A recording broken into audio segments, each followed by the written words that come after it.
My name is José Julián Rodríguez Muñoz. I'm a student researcher from Puerto Rico. I competed at Regeneron ISEF 2025 in the energy category, where I earned my fourth place in a MOEBA award. I'm still working on research, and I stayed active in programs that support young scientists.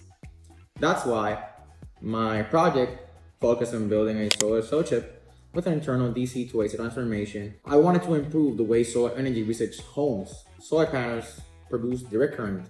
Homes run on alternating current. Most systems use large inverters that waste power and raise the total cost. I wanted to bring the conversion process into the cell itself. I wanted to design a product that could make cleaner power without that many losses.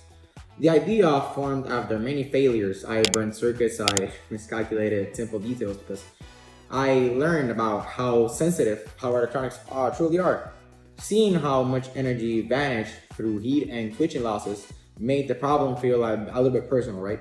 It stopped feeling like a school project for me. The pressure, that pressure gave me the motivation to keep testing different ideas. I started with research, reading papers on microinverters, semiconductors, power loss.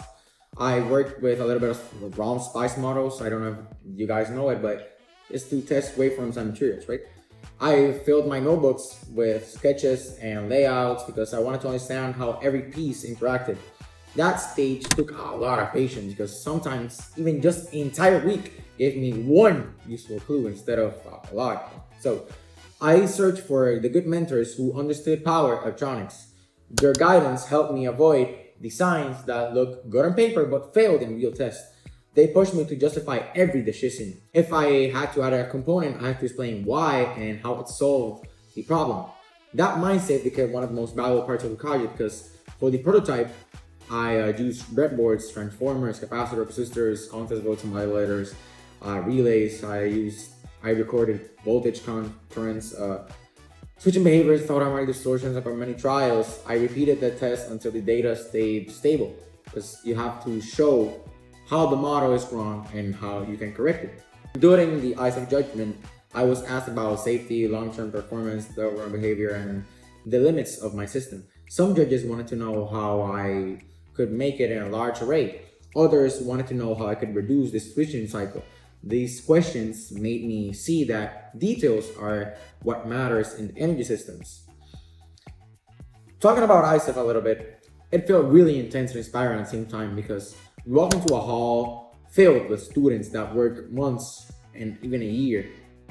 Everyone had strong projects, and that environment pushes you to stay focused. When the judging stage begins, you feel immense pressure because judges move quickly, they expect clear answers, they want data. They don't want your excitement, they want proof that you understand your own results from start to finish.